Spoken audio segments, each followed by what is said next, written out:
Remember Brett Copes from episode 1 of the podcast? Well, he wants me to remind you guys that he's a professional rigger whose company, Fight or Flight Entertainment, makes trapezes, aerial hoops, or lyra, cubes, spreader bars, and ships all over the U.S. If you're looking for a new piece of steel to hang on in the air from a reliable source, go to fightorflightent.com, that's fightorflightent.com, or email Brett directly with questions at fightorflightent@gmail.com. You're listening to The Artist Athlete, episode 15, baby doll.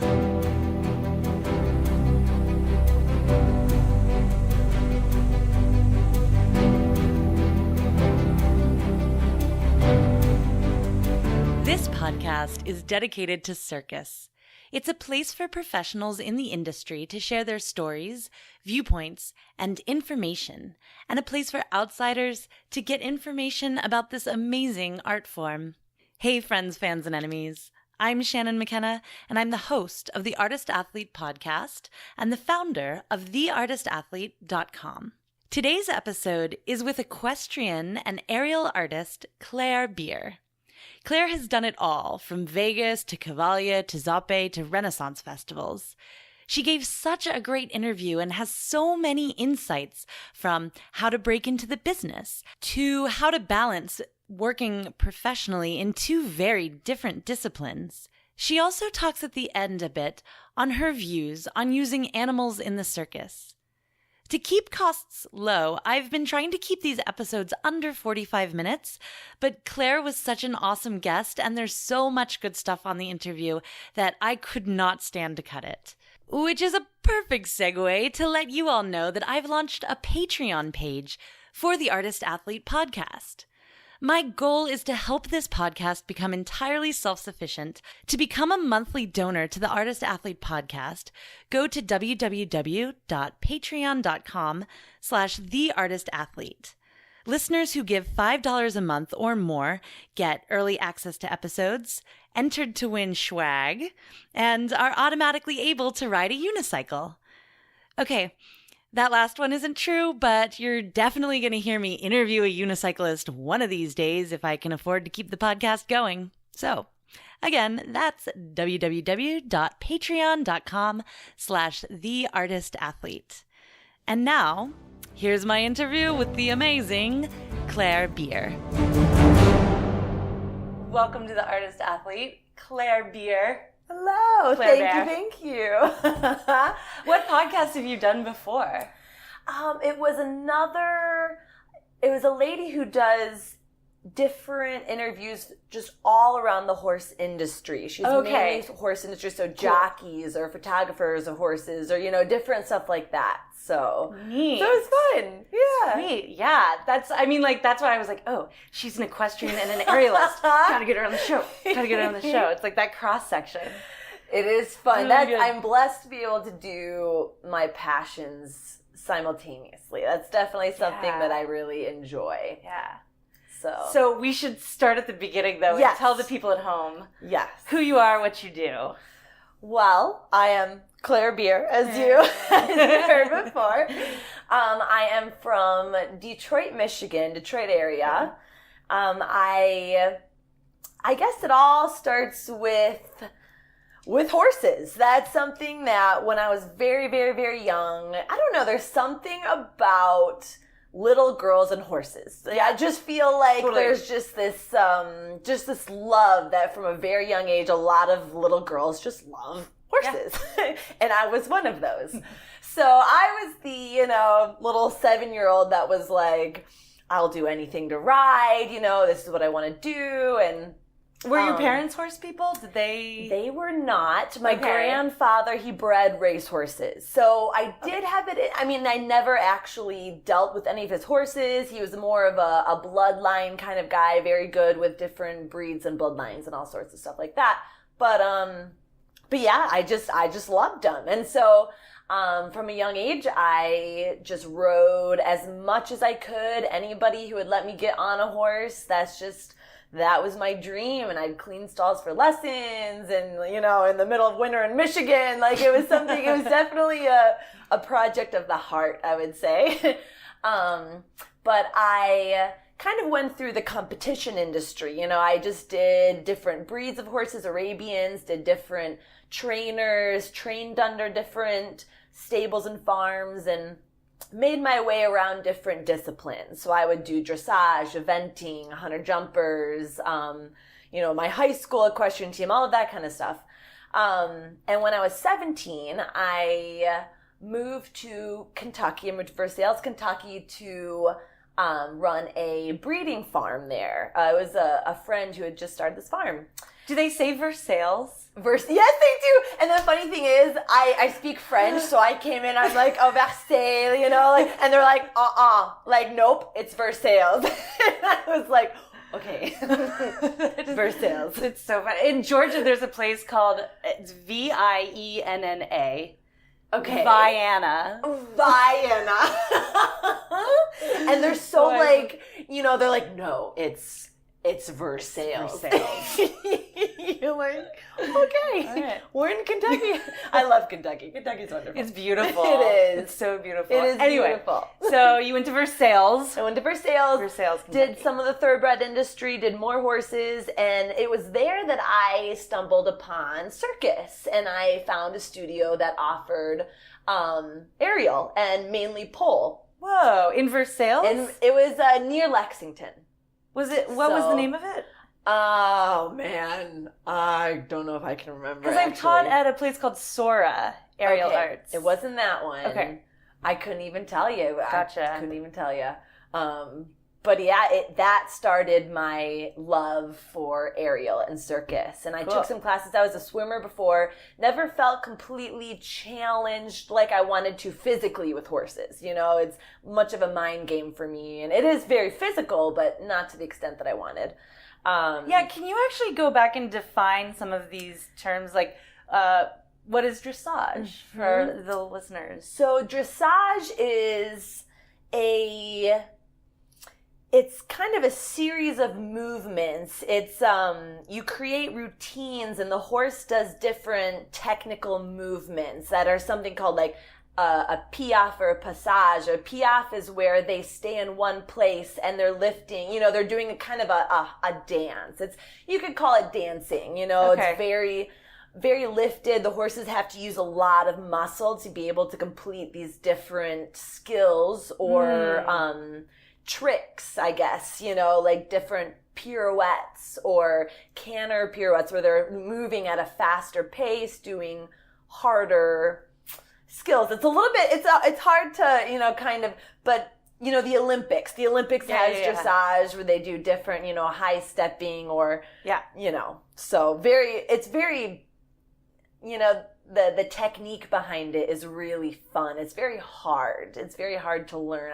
I'd say that was probably the hardest. It's one of the, this is what I hear about dressage is that it looks so simple when you're watching it, right? You're like, oh, that horse is just walking in place. Yep. But actually, like, you know that it's one of those things that you have to train for, I imagine, for a long time. And the rider, you look at them and they don't move.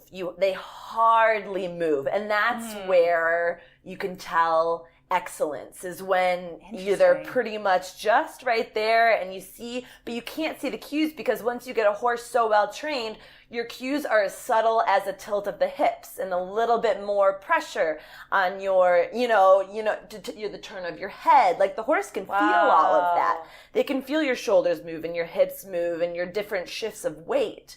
And that's where you want to get them to the point where every cue is so subtle that it's seamless. And that's when you have a really well-trained horse. Gotcha. In my opinion. Gotcha. So, but yeah, so stuff like that. And I love the industry, but I started getting burnt out because for me, training horses is very much a personal thing. You pour yourself into that horse and that horse kind of becomes a mirror of you in a way because they are so sensitive. They're very genuine, honest animals to where you you teach them different ways to react, or they react in certain ways. And it's almost like, kind of training a child, or I don't know, like you really, Yeah, sure. You say this is right and this is wrong. And you try, this is correct, that is not.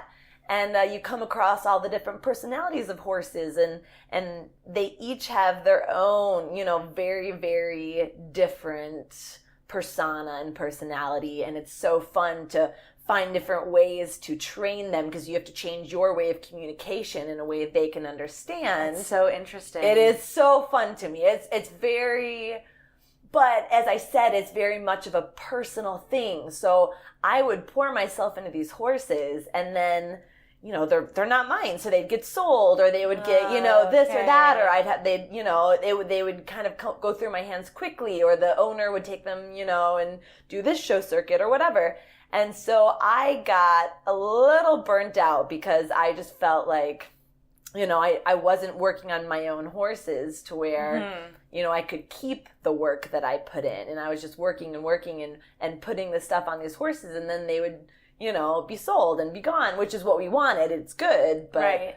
But for me, it wasn't as fulfilling. So I'm a little bit ignorant. I have to ask. So when you sell them, then do they go to, like, if you were to train a horse in, I don't even know if this is a thing, but like in dressage, then you've trained the horse, and then you sell the horse to someone who would compete with that horse. Gotcha. Yep. So it all depends. You could sell it to a competitor who's looking for a new horse to bring to the show circuit, or did you ever think of going like the competitor route, like being one of those people? I did. I thought about it, and I pursued that. I enjoyed it, but it really is, it takes so much money. It's so much financing, and then you sponsors, and then, if you don't own your own horse, then finding different, there's so much that goes into it if you want to do it at that level. Gotcha. And I just wasn't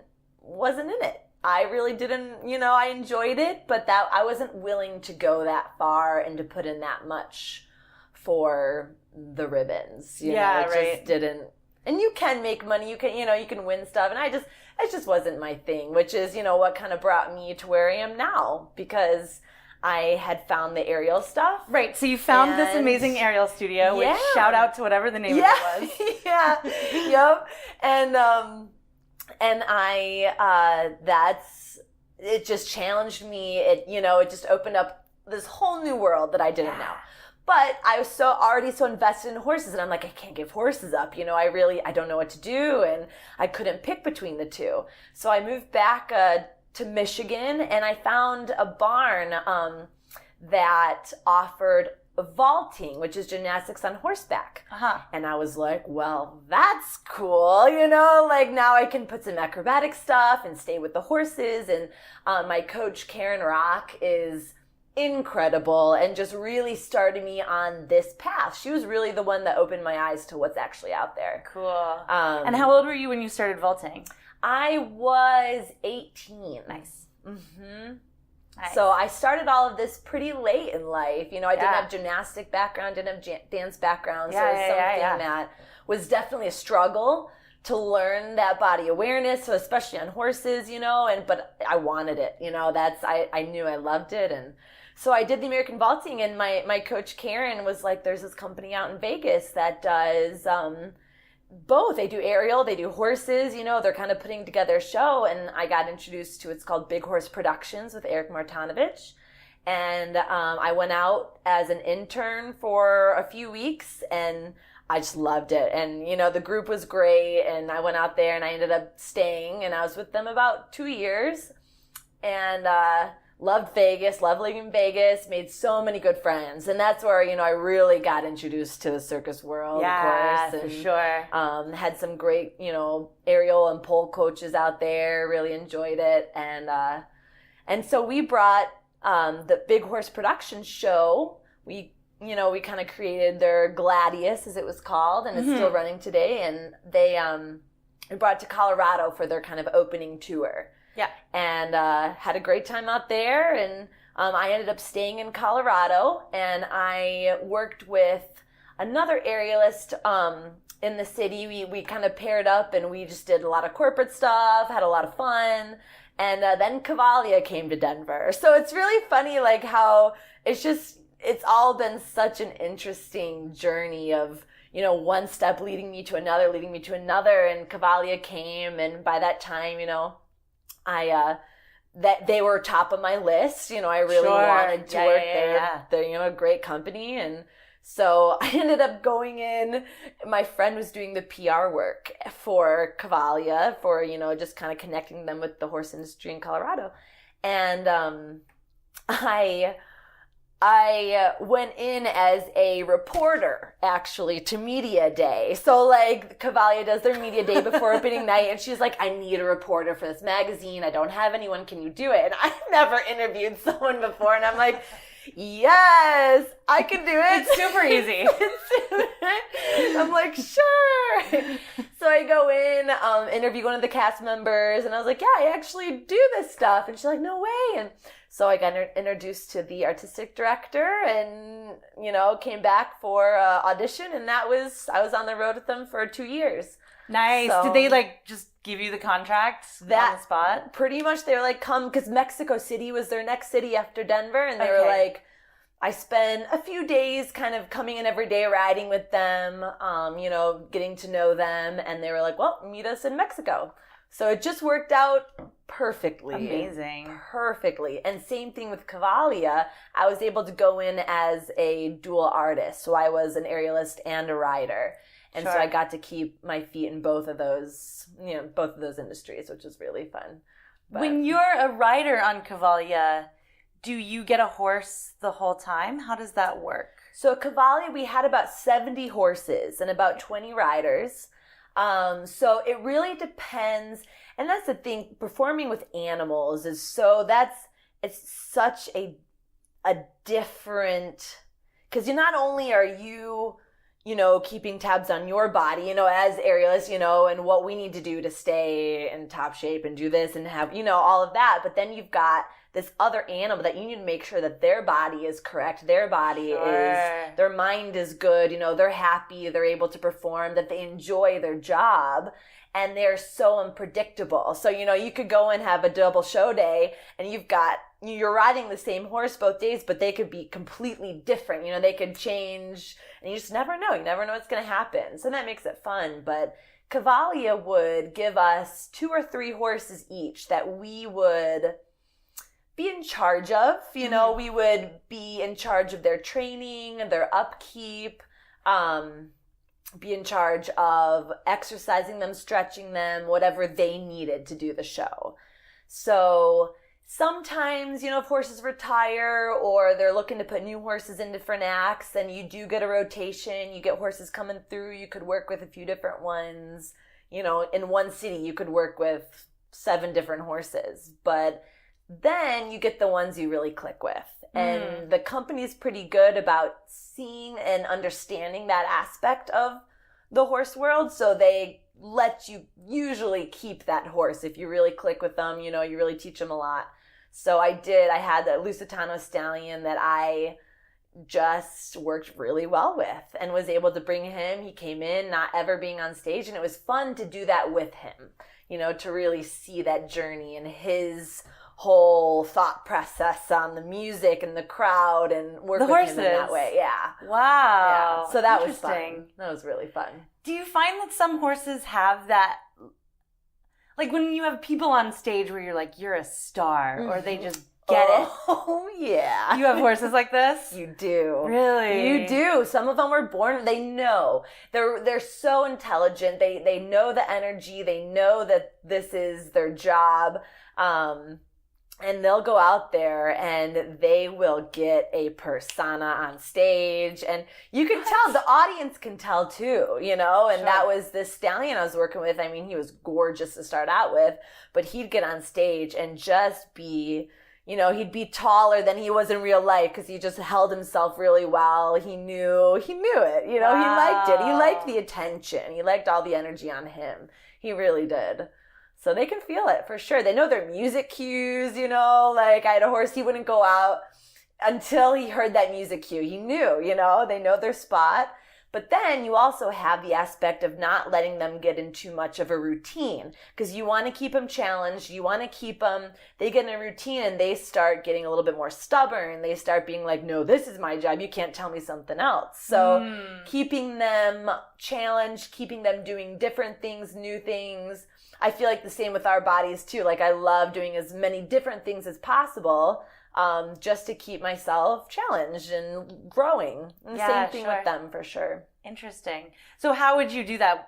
You would switch them into different acts or? Yep, I would. Even if I didn't perform that act with them, I would still train them in different disciplines. Oh, gotcha. So just so they would do, even if I had a dressage horse, I would teach him liberty. And liberty is where you're on the ground, the horse has no equipment on, and you give them different cues, they do different tricks, they go in different circles around you, rear, bow, lay down, whatever it may be.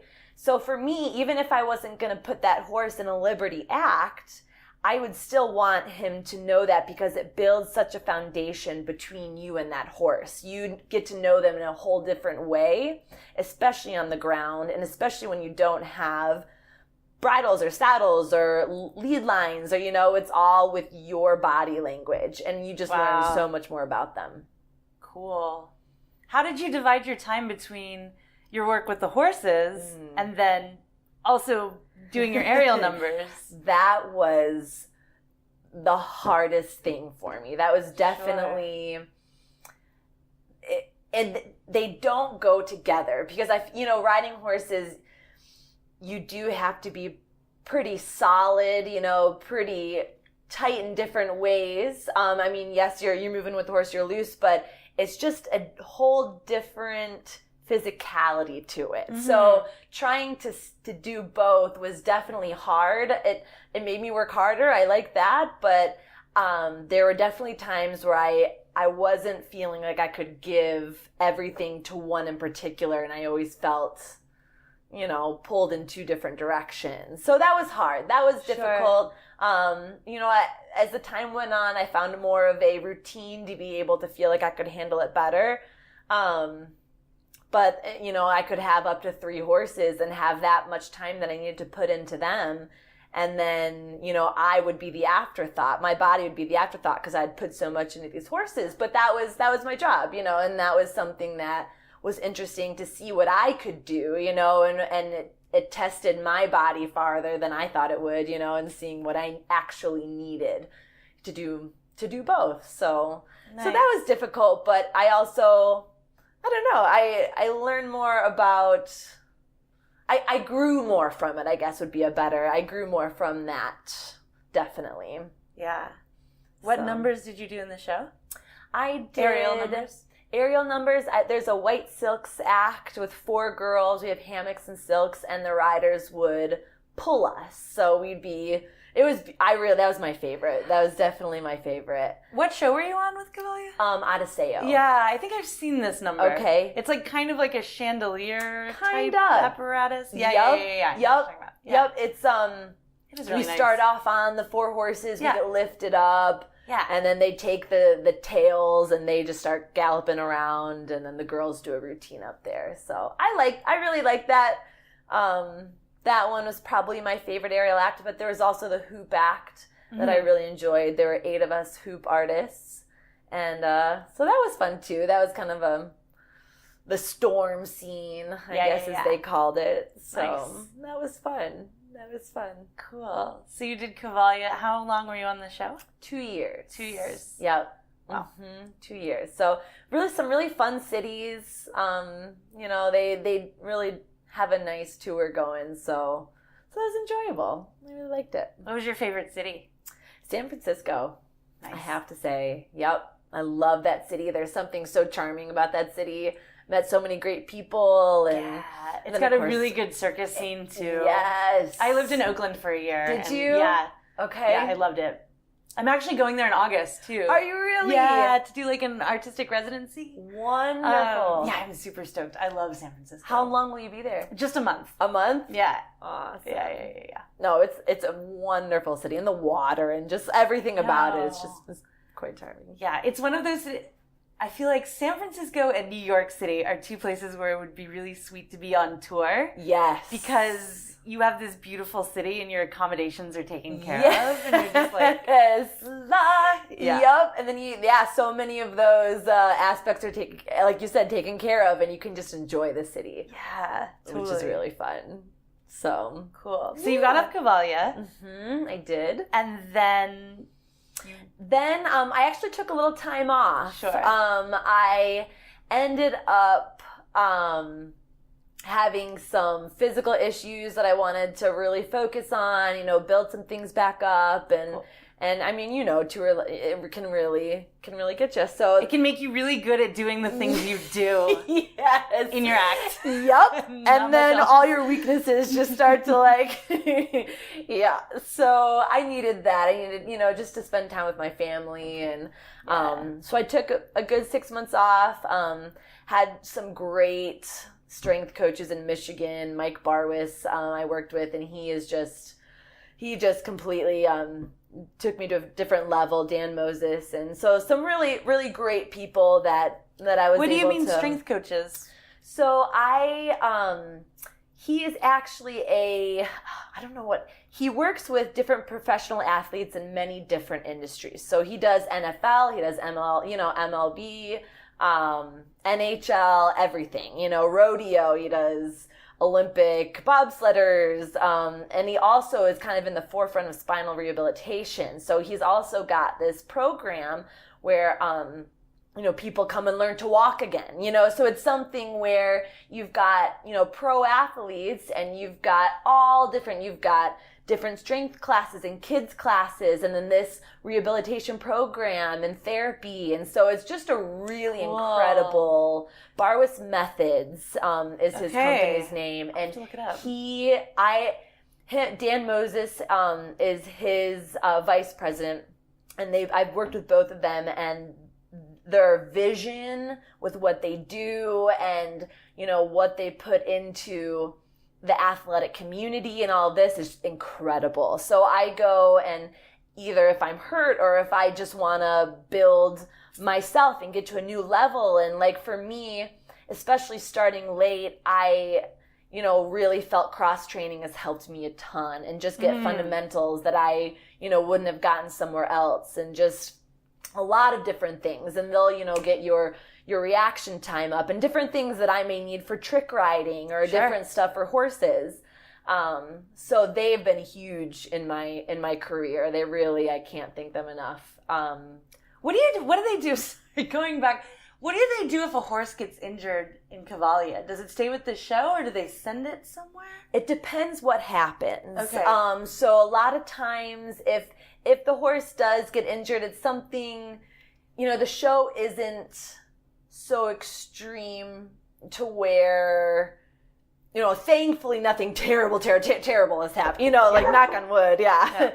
But a lot of times we have our vet techs on site and all of that, so they will, just like us, they'll do different exercises, they'll wrap it, they'll, whatever they may need to rehab the horse. If it is bad, then they'll usually send them to their holding farm. They have a facility where retired horses have gone, or, different cool. stuff like that. So they'll hold the horse there for if he needs 6 months off or something like that, which is great. And they'll give him that time and then bring him back, and then we'll kind of start to bring him back into the show, bring him back into the acts. Nice. Cool. Mm-hmm. But that's the thing, is we try to really keep a good eye on what horses are built for what discipline, different trick riding where you're hanging off of them as they're running, across the stage and all of that, that takes definitely a different breed of horse than a dressage horse, because they're just built differently. Yeah. So. Just like any other artist. Exactly. Exactly. The 5'2" girl is not going to be the porter. Yep. Yeah. Totally. Yeah. So that's the fun part about it. But they do. They'll take care of them, and then we'll just bring them back and put them back in. This podcast is brought to you by The Artist Athlete. Did you know that The Artist Athlete is more than just a podcast? It's a growing online resource for students of the aerial arts to deepen their journey to badassery by accessing techniques approved by physical therapists and master coaches in the industry. Our current spotlight is on the fundamentals of aerial alignment, a practical manual for hanging upside down. This online manual is a step-by-step guide. It is complete with photos, videos, and exercises that you can implement immediately to help you gain the strength and awareness you need for an aerial practice that promotes shoulder health and longevity and good posture upright, so you don't walk around like a gorilla. But don't just take my word for it. Here's circus physical therapist Dr. Jen Crane of Cirque Physio to tell you more. The fundamentals of aerial alignment is an absolute must-have for every aerialist of every level. I can't even tell you how many shoulder injuries I treat that are a direct result of rushing past the basics in an attempt to get a trick too soon. In the manual, Shannon deconstructs the fundamentals, including the correct muscular engagement to safely arrive in these positions and the rationale for why it matters. Of course, in addition to all of these fabulous pearls of wisdom, the book is also ridiculously fun to read. It's been lovingly garnished with the Shannon humor we all know and love. Thanks, Jen. Cirque Physio is also featured in the book to give scientific insight into why it all works. Pick up your copy today by going to theartistathlete.com and clicking e-manuals. Listeners of the podcast can get a 10% discount by typing in the offer code PODCAST at checkout. Again, that's theartistathlete.com, offer code PODCAST. Now, back to the show. So you then took a break. You got your amazing strength training. That was great. Yep. And then I ended up working with a company based out of Florida, the SOAP family, who are 9th generation circus. You know, that's super cool. Yeah. And how long were you? And so you were with SOAP for? I started working with them. Maybe a year now that Nice.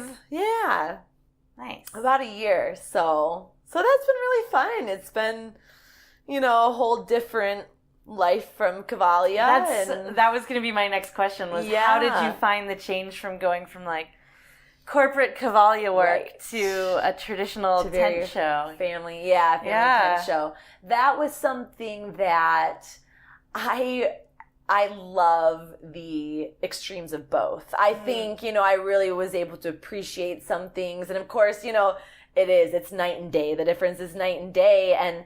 But having that small cast, that intimate cast where, you all are really, pulling for the show, than 50 artists. It's just, it's just different. It's a whole different dynamic. So that was fun. That was fun to kind of do that back to back, to have those different experiences. And I mean, there's so many fun people that the Zopes bring in that, I wouldn't have met otherwise. And, just made some really good friends. So that's awesome. It was really fun and did that. And then, I actually just started doing the Renaissance industry. Yes. So, I'm a knight now. And it's just stuff that I never would have imagined myself doing. And, you're going to joust. I'm like, wait, I'm going to do what? So that has just been very recent. And the owner of this joust company, I knew him from Big Horse Productions in Vegas. We had worked together 5 years ago.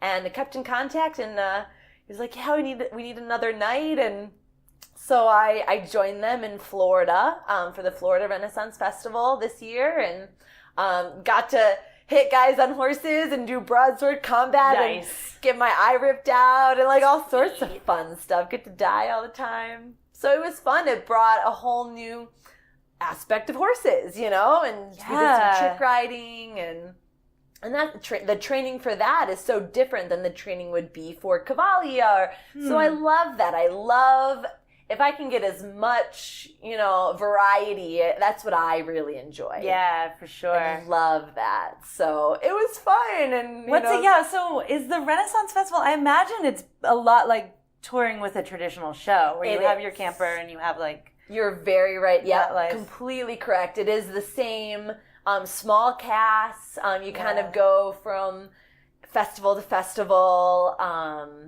it depends, some of the fairs are permanent sites, so you have big, beautiful arenas and, the buildings that stay there year round, and then other ones are tent shows. Right. And so, I knew nothing about this industry before coming in. I knew nothing about the Renaissance, and, I came in and I met, my squire, who he's like, the funny thing is he comes running up to me in this pink bunny suit. He's, he's a super cute, oh my gosh, he just comes like, I'm your squire, and I'm like, what's up? Yes, you are. You are Okay. All right. He's like, I'll be here for your every need. And I'm like, all right, I like this Renaissance thing. That's awesome. It's a whole nother world. I didn't know. And so it's really fun. And then you've got, all the different people who have their booths and their vendors and the different shows, and you're all there for 8 weeks usually, I believe is the normal. I imagine it's a lot like an adult summer camp kind of thing. Because people do the same rotations every year. People are like, oh, time to go to Renaissance Festival. And they head up with their shows or whatever they've got. Completely. And they have all known each other for forever, and you've got the court and the king and queen. And I guess, they try out for these different parts, like different local talent, I believe, as actors, or I don't know, I might not be correct about that, but that's what I think happens. I'm not going to fact check this, so sure, let's go with that. And then, you just, every weekend, everyone comes and just, so dressed up, and it's fun. You are transported into another time, but... So who owns the horses for the Renaissance Festival? So that, Bill Birch is the owner of this. It's called DeBracy Productions. Okay. And so he supplies the festival with all the horses that are needed for the show and everything. He brings his own show to them. Gotcha. Nice. So it's quite something. It really is. Is it those demands as well on you? Like you mentioned in Cavalia, you were always with the horses, keeping them exercised. Do you do the same thing in the Renaissance Festival? Yep. Okay. Same thing as that. It's not quite as, Cavalia, we're doing usually 7 shows a week and you've got one day off. And this one, you were just doing weekends. So that's a whole nother aspect to where, you got to really keep them maintained and, moving, but it's not quite as strenuous as a full running show all the time, know? Gotcha. So it's good. They get a few days off and then, you exercise and you stretch them, whatever. And then, they do their job. And so it is, it's around that, but there's a little bit more flexibility with the schedule on that, which is great. And for your aerial work, do you get to do any aerials at the Renaissance Festival? I don't. I know.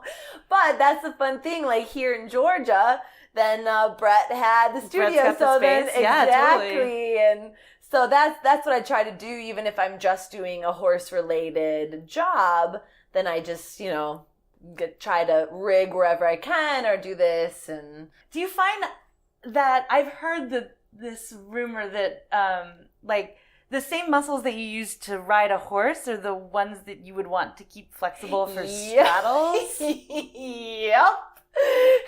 Are there any other things like that, like little imbalances or? And it's actually your heel. You always keep your toes up, heels down. You have slight pressure on the stirrups. Oh, so all your calf muscle, everything is kind of formed that way. So being able to stretch those muscles to get overextension or whatever you may want, toe point, that's something that I had to because I spent years riding.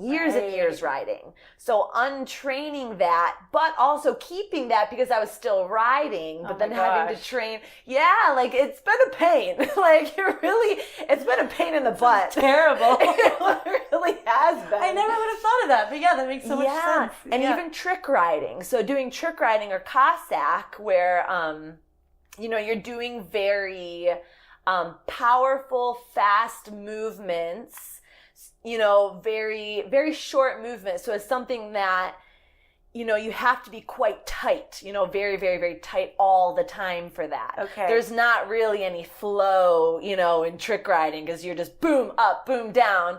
So yeah, it's definitely trying to keep the balance of keeping myself loose and, but then being right back tight again, and then my heels, and so my hips especially. And that's something I don't even know if I'll ever get those as loose as I need to be, because it's just been so long. But I just try to learn as much as I can from different people who have tips about that, or it's a lot of people have helped me in the past be able to balance that out. But that is something that and it certainly seems like not having your overstraddles is a small price to pay for having a skill set that's so in demand and so exclusive too. Right. I did have to convince myself, because of course, that's as an artist, you want to try to excel as much as you can, in every aspect. Yeah. But there are just some things that I have to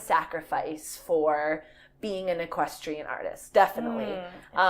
So that's also hard in my priority level, and in my priority level depends on what job I have.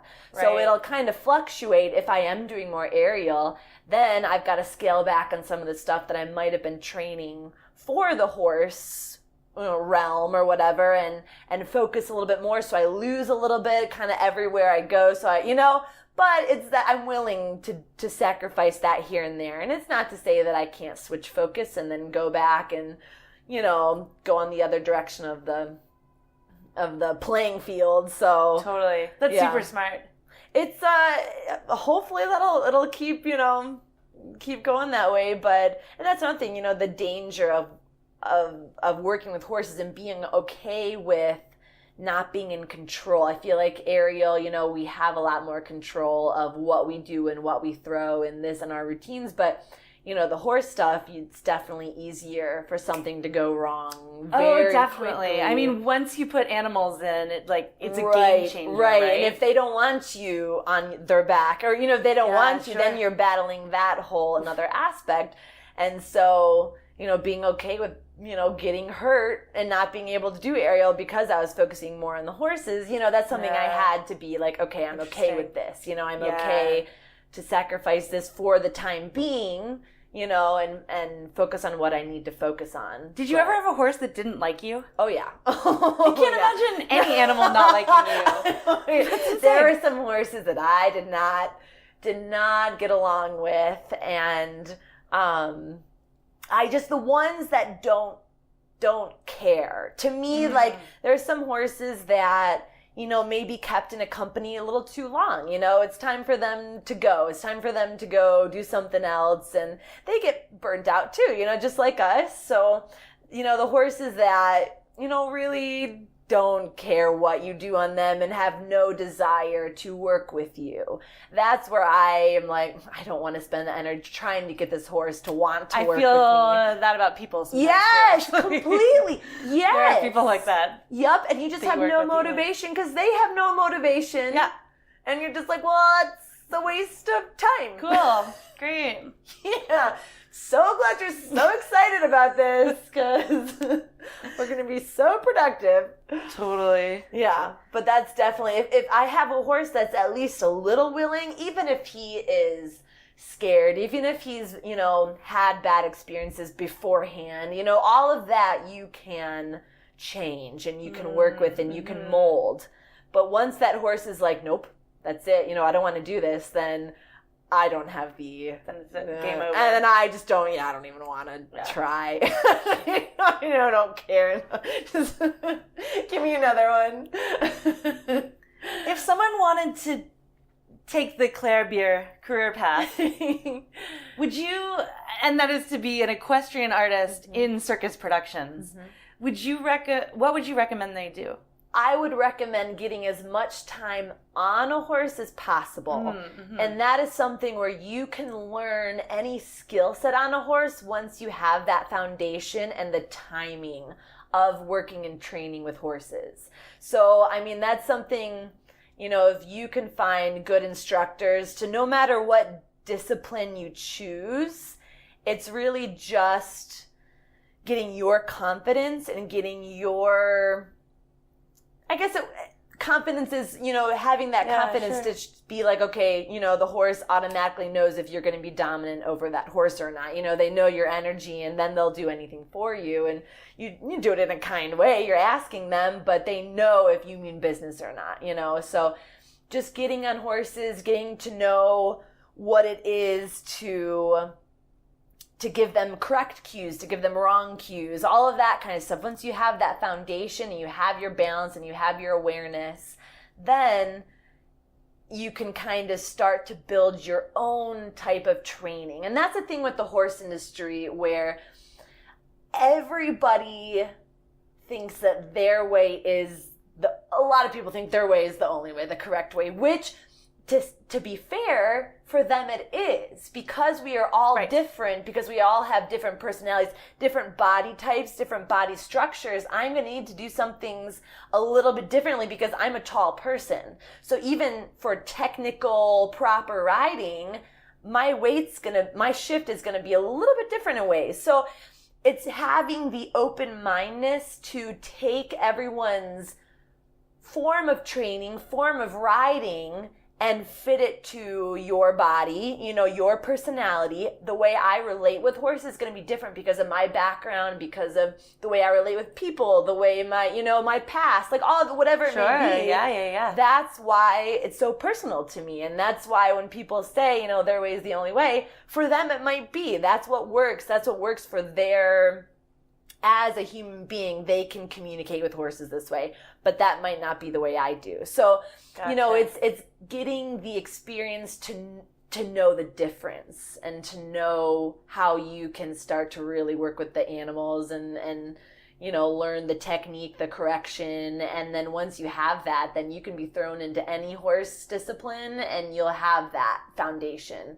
and you can ride anything. You can connect with any horse. You can train them and try to coax them to different things that they might not want to do, or that, just different things that they don't even know how to do, Yeah, So sure. that's Have the you fun ever done part. any other animals? Have you ever ridden like elephants or any other? I have not. It's funny, so many of my friends do. They have, the elephants, the big cats, and I hear zebras are the worst to work with. I haven't worked with them, but I have stuck with horses. I have. But I do have to say, I would love to work with birds of prey. Like the falconry, like all of that. I think that would be fascinating. That is super cool. Really, really interesting to me. I actually saw, when I was in Paris, I saw a beautiful act where a guy had parrots. He had macaws. And it was gorgeous. And I was like, that is neat. It was so cute. It was like, and they would fly around and come back to him and all of this. But it felt so exotic because it was, parrots. Yes. The birds of prey, that's pretty cool. I love that. And super Renaissance fair, actually. Exactly. See, that's the whole thing. Like, for me, just finding how all these different things tie together, or creating an act with horses and birds, or, that would or be like, so cool. like, who knows, doing Liberty with the horse and having the birds and throw some air. I don't know. Like, who knows? Oh my God, who knows? Yes to all of that. Yeah, and that's what I feel like it's fun to, to be passionate about different things, and that's why I feel like I'm really blessed to be able to do the different things. I really enjoy that. So it is fun, but who knows what's going to happen? You might be seeing a bird horse act. Oh my God, I can't wait. I cannot wait for the bird horse Claire. We'll be like, remember that time we were sitting here? We have it on record. Proof. We have auditory record Exactly. of the day that the Claire Beer bird horse act was born. You heard it here first, folks. That's right. On the Artist Athlete Podcast. I love it. Who knows? Amazing. Who knows?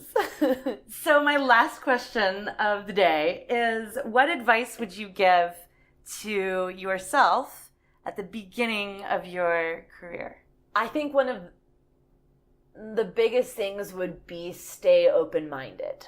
Mm-hmm. And that's something that, I'm a very determined person. It's something that I get one thing in my head and it can do me good, it can do me wrong, but the way my career has been, everything has been pretty unexpected, you know, just pretty, I didn't imagine a lot of the ways it would have, or that it has gone. You know, I had my plan or whatever, and of course that plan took some detours, and what I thought I wanted to do as an artist, what I thought I wanted to do in the horse industry, all of that has changed. And it's still changing, you know, there's so much out there in the entertainment industry itself to where I didn't really realize that, you know, at the beginning. And so my eyes have been open to so many different avenues, and just being able to utilize my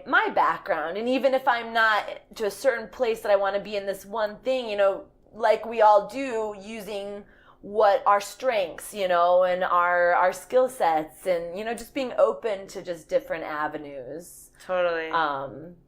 But yeah, that's definitely something that and just not being stressed. You know, everything happens at such an interesting time, you know, and just staying on the grind, staying working, and having those goals, but you just never know what's actually going to happen. Never know. And that's what I love about this industry. I do. It's such frustrating advice, but it's so true. It's just like, it's frustrating. You don't know. You just don't. You just have to keep going. You keep going. Yeah. You just keep going. Yeah. And it's the little things, you know, and it's just, you just keep moving. If you don't feel like you're moving anywhere, and then one day, boom, you know, you've landed this thing, or you've done that, and everything changes. Yeah. And then you go down a whole different new path, and you meet different people, and then you realize other stuff that's out there, and stuff that you may be good at, and, you know, and that you should go back to ground zero and learn that from the ground up and see if you really like that skill set. You know, you never know. You never know. That's great advice. It's fun. That's such good advice. But I had to really, just enjoy the journey of it, you know, and we all can be so, you know, strong-headed about things and gung-ho about one things, and I really, you know, and like we said, in this industry is so, you never know, like you said, and just enjoying the different parts that you're in. I really had to take a step back and be like, I'm having fun. Actually, you know, pretty sweet. Right, I have a squire. Right, I have made it. I have a squire in a pink bunny suit. I love him. But yeah, so awesome. Yeah, it's been a great time. Cool. Yeah. I forgot. I have one more question. I lied. And it's just your stance. I don't know if I'll put this in the podcast or not, actually, but I would love to hear your stance on animals in the circus. Yeah. Because everybody gets this question. Yes. That is something that's a topic I've dealt with my whole career, for sure. Yeah. Even all the companies I have been with are dealing with that on some level. And it's something to where, like in any industry, there is the good and the bad. And I do know some people who have not treated horses correctly. And I know some people who would never even think of treating the horse incorrectly. You know, there's the good and the bad, and there's so much good out there. And a lot of people who are really fighting against this animal, you know, no animals in the circus thing, they don't quite understand the actual process. Like, take the elephants, for example. You know, a lot of my friends own elephants, and they're family. Those elephants are their family. They love each other, and they were born in captivity, so they don't even know, you know, you put that elephant out in the wild, he'll be dead in a day. You know, it's something to where a lot of them, you know, they love their owners, they love their trainers. They are animals, so you do have to train them. You know, they're not, a lot of people think that even putting a horse in an arena is, you know, abuse, or you're making that horse do this trick. Horses love to have a job. They love to have something they can put their mind to. Work horses, you know, for years, pulling carriages, all of this kind of stuff. Yes, people have abused them, but if you do it right, then they're in freaking 5-star hotel, you know, stables, whatever. Yeah, you know, they've got sure. 8 meals a day. They work for probably like 20 minutes tops every day with the acts. You know, like they go out there for 4 minutes, do their little act, come back. They work, they stay healthy, we keep them balanced, we keep them active, we give them the best grain, the best hay, you know. So it's a really hard thing to watch people who are uninformed about animal training and animals in circus take such a hard stance against it because they don't understand what actually goes on. They don't understand that the horses are hardly working, you know, and they're born to work. They're born to do stuff. Yeah, to move. totally. You know, you put a horse in a stall for a few months, that horse, it's the worst thing you could do, you know, it's just no movement, no anything. And so it's hard to see it really taking a toll on the industry. It's hard to see, like, ringling is such a piece of American history, you know, it's very unfortunate. People don't understand what actually is happening. And yes, there are people who abuse animals. That's life. There are people out there who do that. Oh, yeah. But there are people who are not in the circus also. Correct. Who abuse animals. Correct. So, correct. Cool. So it's unfortunate, and I hope I'm that so we glad I can- asked that question. For me, it's like so obvious. Yeah. That yeah. like, of course. Yeah. But Oh, yeah. it's, yeah. I mean, some of these horses in the companies that I have worked with are taken care of 100 times better than some of the competition horses that I've worked with. Do you know what it's so something interesting. that, it's just really, if you want to be able to do your show, to do your tricks, that horse has to be in prime condition. That horse has to be able to perform, or else you get hurt, he gets hurt, and it's all bad. You know? So, And the horse doesn't do it if it doesn't want to. right, and that's our job as trainers, is to teach the horse, you know, how to do this job. And for me, I like to pick what horses enjoy their job. You know, there are some horses that are cut out for it. If a horse is not cut out for it and he really hates it, then it's going to be worse off for you, because you're constantly battling this horse to do this one thing when it's not right, you know? So, you know, it's definitely a long, we could go on and on about that topic, but it's something where I hope, you know, people's eyes are opened to the And I wonderful... definitely, I mean, like, that's part of what this is, and like finding other people who can, Right. in other avenues, advocate for this. Right, 'Cause I yes. think that, And I then, agree.